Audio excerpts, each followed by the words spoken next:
Hi అండి. అందరూ ఎలా ఉన్నారు? నేనైతే చాలా బాగున్నాను. మీరందరూ కూడా బాగుండాలని మనస్ఫూర్తిగా కోరుకుంటున్నాను. మరో మంచి వీడియోతో మీ ముందుకైతే వచ్చేసానండి. నేనైతే చికెన్ చేయక చాలా రోజులైతే అయిందండి. చికెన్ ఫ్రై నేను ఏ విధంగా ప్రిపేర్ చేస్తానో ఈ వీడియోలో షేర్ చేస్తానండి. అలానే ఈరోజైతే మా పిల్లల కోసం ఎగ్ ఫ్రైడ్ రైస్ అయితే ప్రిపేర్ చేశానండి. ఎగ్ ఫ్రైడ్ రైస్ నేను ఏ విధంగా చేస్తానో కూడా ఈ వీడియోలో షేర్ చేస్తాను. నా వీడియోస్ ఫస్ట్ టైం చూస్తున్నట్టయితే సబ్స్క్రైబ్ చేసుకోండి. నా వీడియో ఫుల్గా చూడండి. నచ్చినట్టయితే ఒక చిన్న లైక్ అయితే ఇవ్వండి. నన్నైతే అందరూ బాగానే సపోర్ట్ చేస్తున్నారండి. ఇంకా సపోర్ట్ చేయాలని మనస్ఫూర్తిగా కోరుకున్నాను.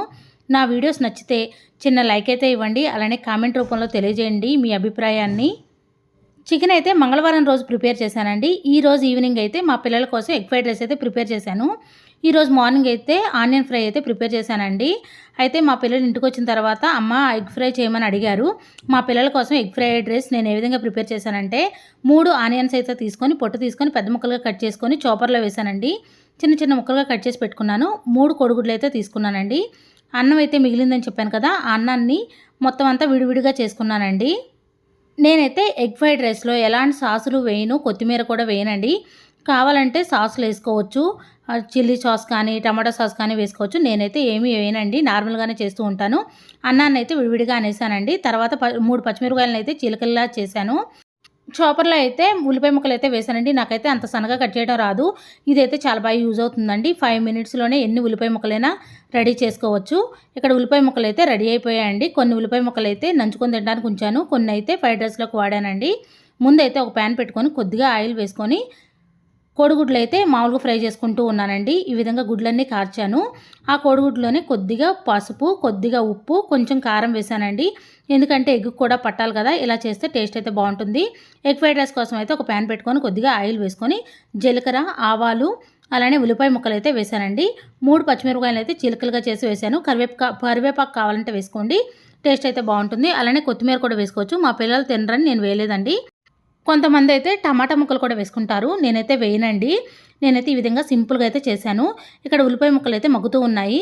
పసుపు, ఉప్పు అయితే వేసానండి. ఇక్కడ కోడిగుడ్డును కూడా చిన్న చిన్న ముక్కలుగా అయితే చేసుకున్నాను. నేనైతే 3 ఎగ్స్ వేసానండి. మీరు కావాలంటే ఎక్కువ కూడా వేసుకోవచ్చు. మా పిల్లలు కొంచెం తక్కువగానే తింటారని ఈ విధంగా వేసానండి. మా పాప అయితే తినిద్ది, మా బాబు అయితే తిండండి. వాడు తింటాడో లేదో అనే భయంతో చేశాను, కానీ వాడికైతే చాలా బాగా నచ్చింది. మా పాపకి, మా బాబుకి చాలా బాగా నచ్చిందండి. నేను కూడా తిన్నాను, చాలా బాగుంది. ఉల్లిపాయ ముక్కలు మగ్గిపోయిన తర్వాత కొద్దిగా అల్లం పేస్ట్ అయితే వేసానండి. తర్వాత అయితే కొద్దిగా 1 స్పూన్ ధనియాల పౌడరు, 1 స్పూన్ గరం మసాలా వేసుకోవాలి. తర్వాత అయితే కారం వేసుకొని ఒక 2 నిమిషాల పాటు ఫ్రై చేసుకోవాలండి. ఇక్కడ కోడిగుడ్డు ముక్కలు కూడా మంచిగా ఫ్రై అయిపోయాయి. నేనైతే చిన్న చిన్న ముక్కలుగా చేశానండి. పిల్లలు కొంచెం తింటారని. కొంచెం పెద్దగా కనిపిస్తే మా బాబు కోడిగుడ్డు ముక్కలు వేరు పెడతాడండి. అలా వేరు పెట్టకుండా ఉండాలని ఈ విధంగా కలిసేలాగా చేశాను. తర్వాత ఈ కోడిగుడ్డు ముక్కల్ని ఉల్లిపాయ ముక్కల్లో వేసి మంచిగా ఫ్రై చేసుకున్నాను.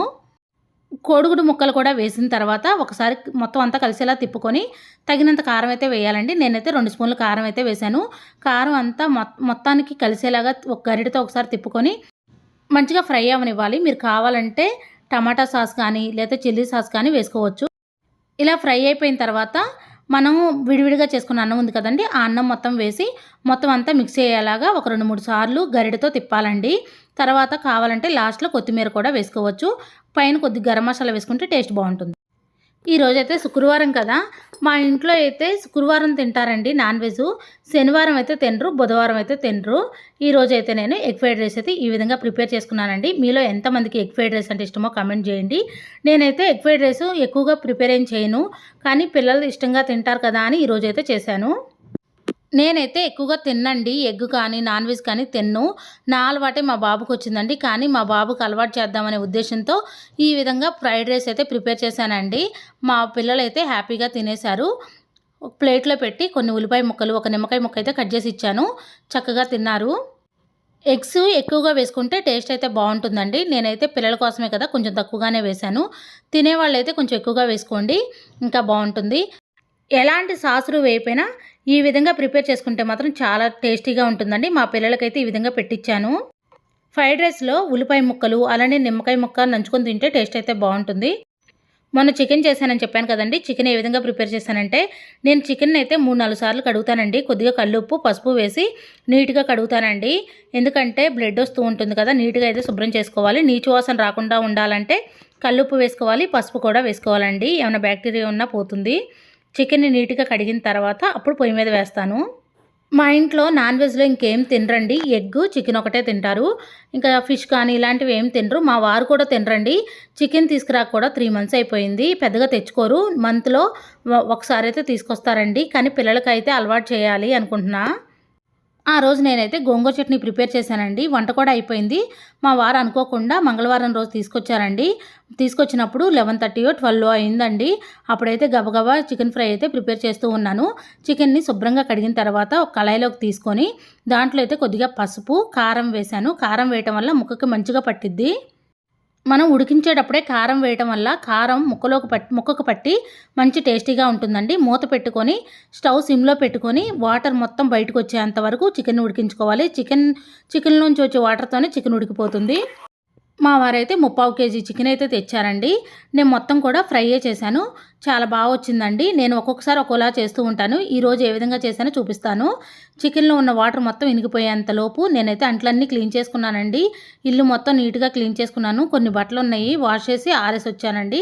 అలానే ఇల్లు కూడా మొత్తం నీట్గా వాష్ చేసుకొని పెట్టుకున్నాను. చికెన్లోంచి వాటర్ మంచిగా బయటికి రావాలంటే కల్లుప్పు వేయండి. మెత్తని ఉప్పు వేయకూడదండి. కల్లుప్పు వేస్తే వాటర్ మొత్తం బయటకు వచ్చేస్తుంది. నేను చికెన్లో ఉన్న వాటర్ మొత్తం ఇనిగిపోయేంత వరకు మంచిగా ఉడకనిచ్చానండి. చికెన్ చూడండి మెత్తగానే ఉడికింది. ముక్క మెత్తగా ఉడికితే టేస్ట్ అయితే బాగుంటుందండి. మనం ఫ్రై చేసినా మరీ కొబ్బరి ముక్కలాగా ఉన్నా తినలేరు కదండి. ఫ్రైలాగా ఉండాలి. అలానే మరీ గట్టిగా కూడా ఉండేలాగా చేశానండి. చిన్న బాయిలేరు, పెద్ద బాయిలేరు 2 ఉంటాయి కదండి. పెద్ద బాయిలేరు ముక్క అయితే గట్టిగా ఉంటుంది. ఇదైతే చిన్న బాయిలేరే అనుకుంటండి. మరీ గట్టిగా అయితే ఏముండదు. ముక్క మెత్తగా ఉంటుంది. అలానే క్రిస్పీగా కూడా ఉంటుందండి. ఇందాక కళాయిలో వాటర్ అంతా ఇనిగిపోయేంత వరకు ఆ కళాయిలో ఉంచానండి. తర్వాత ఫ్రై కోసం అయితే ఒక ప్యాన్ పెట్టుకొని కొద్దిగా ఆయిల్ వేసుకొని చికెన్ ముక్కలన్నీ వేసానండి. ఈ చికెన్ ముక్కల్ని మంచిగా ఎర్రగొచ్చి గోల్డెన్ కలర్ వచ్చేంత వరకు ఫ్రై చేసుకున్నాను. ఈ లోపు అయితే ఒక 3 ఉల్లిపాయ ముక్కల్ని పెద్ద పెద్ద ముక్కలుగా కట్ చేసి కొద్దిగా జీలకర్ర, కరివేపాకు, అలానే గసాలు వేసి మిక్సీ అయితే పట్టేసుకోవాలి. మీరు కావాలంటే ఉల్లిపాయ ముక్కలైనా వేసుకోవచ్చు, ఆనియన్ పేస్ట్ అయినా వేసుకోవచ్చు అండి. ఆనియన్ పేస్ట్ వేయడం వల్ల గ్రేవీ అయితే మంచిగా వస్తుంది, టేస్ట్ కూడా బాగుంటుంది. మీలో ఎంతమందికి చికెన్ ఫ్రై అంటే ఇష్టం లేదా చికెన్ పులుసు అంటే ఇష్టమో కమెంట్ చేయండి. మా ఇంట్లో అయితే ఎక్కువగా ఫ్రైయే ఇష్టపడతారండి. నేనైతే ఫ్రై కొంచెం, పులుసు కొంచెం ఎప్పుడూ చేస్తూ ఉంటాను. ఈసారి అయితే ఫ్రైయే చేశానండి. ఇక్కడైతే చికెన్ ముక్కలు చూడండి ఎంత ఎర్రగా వచ్చాయో. ఇలా ఏగిపోయిన తర్వాత కొంచెం కరివేపాకు అయితే వేసానండి. చికెన్లో వేయడం కోసం అయితే ఉల్లిపాయ పేస్ట్ని అయితే రెడీ చేసుకుంటూ ఉన్నాను. కానీ చికెన్ రెడీ చేసేటప్పుడు ఎప్పుడూ కూడా స్టవ్ని హైలో పెట్టకూడదండి. హైలో పెడితే ముక్కలు మాడిపోయే అవకాశం ఉంటుంది. టేస్ట్ కూడా బాగుండదు. ఎందుకంటే లోపల మొత్తం పచ్చిగా ఉంటుంది, పైకేమో ఎర్రగా ముక్క వచ్చింది. అలా వచ్చినా వేస్టే కదండి. చికెన్ ముక్క మొత్తం మంచిగా ఫ్రై అవ్వాలి, అప్పుడే టేస్ట్ బాగుంటుంది. ఇక్కడ మిక్సీ పడటానికైతే రెడీ చేసుకున్నానండి.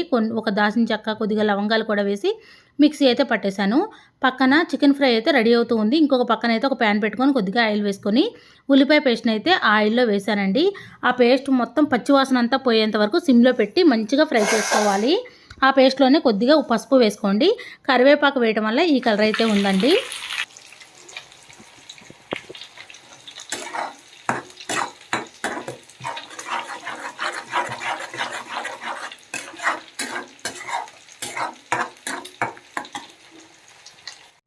ఈ ఆనియన్ పేస్ట్ని ఈ విధంగానే తిప్పుతూ ఉండాలండి. ఆయిల్ పైకి తేలేంత వరకు తిప్పుతూ ఉండాలి. దీంట్లోనే అల్లం పేస్ట్ కూడా వేసుకోండి. అల్లం పేస్ట్ని కూడా ఒక 5 నిమిషాల పాటు పచ్చివాసన పోయేంత వరకు మంచిగా ఫ్రై చేసుకోవాలి. నేను వేరే ప్యాన్లో ఎందుకు వేశానంటే ఆనియన్ పేస్ట్ని, మామూలుగా చికెన్ ముక్కలు ఫ్రై అయిపోయాయి కదండి. ఉల్లిపాయ ముక్కలు కానీ ఉల్లిపాయ పేస్ట్ కానీ వేసామనుకోండి చికెన్ ముక్కలు మెత్తగా అయిపోతాయి, అంత టేస్ట్ బాగుండదండి. ఈ విధంగా వేరే ప్యాన్లో ఈ విధంగా మసాలాన్ని ఫ్రై చేసుకొని చికెన్లో వేసుకున్నారనుకోండి టేస్ట్ అయితే బాగుంటుంది. ఇక్కడ చికెన్ ముక్కలు అయితే మగ్గిపోయాయి. మగ్గిపోయిన తర్వాత మనం పక్కన ఫ్రై చేసుకున్న మసాలా ఉంది కదా, ఆ మసాలా మొత్తం ఇందులో వేసి ముక్కలన్నిటికీ పట్టే విధంగా మిక్స్ చేసుకున్నానండి.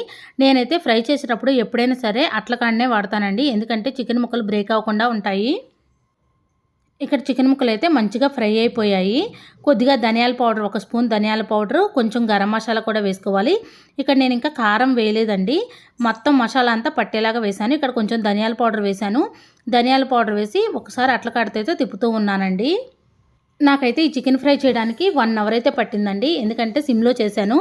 సిమ్లో చేస్తే ఆ టేస్టే వేరండి. హైలో చేసామనుకోండి ½ అవర్లోనే అయిపోయిద్ది, కానీ టేస్ట్ అంతగా బాగుండదు. ధనియాల పౌడర్ ముక్కలన్నిటికీ పట్టిన తర్వాత తగినంత కారం వేసుకోండి. అలానే కొంచెం గరం మసాలా, కొద్దిగా చికెన్ మసాలా వేసుకోండి. టేస్ట్ అయితే బాగుంటుంది. చికెన్ ఫ్రై అయితే రెడీ అయిపోయిందండి. లాస్ట్లో అయితే కొంచెం కొత్తిమీర వేయండి, టేస్ట్ బాగుంటుంది. కారం మంచిగా మగ్గిపోయిన తర్వాత ఇక్కడ నేనైతే చికెన్ మసాలా అయితే వేసానండి. చికెన్ మసాలా వేస్తే టేస్ట్ అయితే బాగుంటుంది. మీరు కావాలంటే గరం మసాలా కూడా కొంచెం వేసుకోండి. ఇవన్నీ వేసుకున్న తర్వాత ఒక 2 నిమిషాల పాటు మంచిగా ఫ్రై చేసుకోవాలి.